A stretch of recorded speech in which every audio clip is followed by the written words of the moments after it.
ओम नमो भगवते वासुदेवाय। हर हर महादेव। भादवे की चौथ माता की कहानी।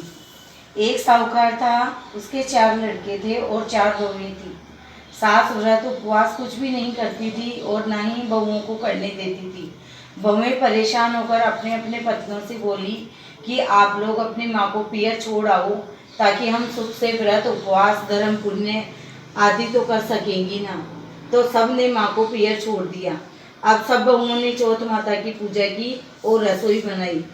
चंद्रमा निकलने में देर थी तो सब सो गए।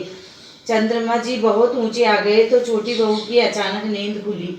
उसको चंद्रमा जी का नाम नहीं आया तो उसने सब जेठानियों के कमरे के बाहर जाकर आवाज़ दी, बड़े भाभी जी कोंडलिया आ गया, छोटी भाभी जी कोंडलिया आ गया। घर में चोर घुस आया था, उसका नाम कोंडलिया था। वो समझ गया कि मैं पकड़ा गया और सीधा कचहरी गया और वहाँ अपना जुर्म स्वीकार कर बोला, थानेदार साहब, वो साहूकार के बेटे की बहू तो कुछ जानती है, वो मेरा नाम भी पहचान गई।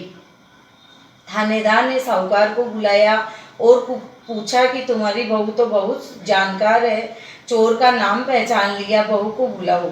बहू आई तो उससे पूछा तो बोली, मुझे पता नहीं, मैं तो चंद्रमा जी का नाम भूल गई थी तो मैंने कोंडलिया कोंडलिया चिल्ला दिया। मुझे क्या पता था कि चोर का नाम भी कोंडलिया है।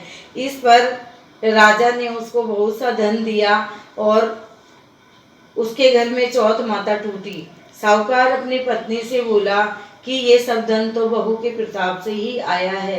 हे चौथ माता, उसको टूटी जैसे सब कोई को टूटना, कहता न सुनता न, फुकारा भरता न, सारा परिवार न।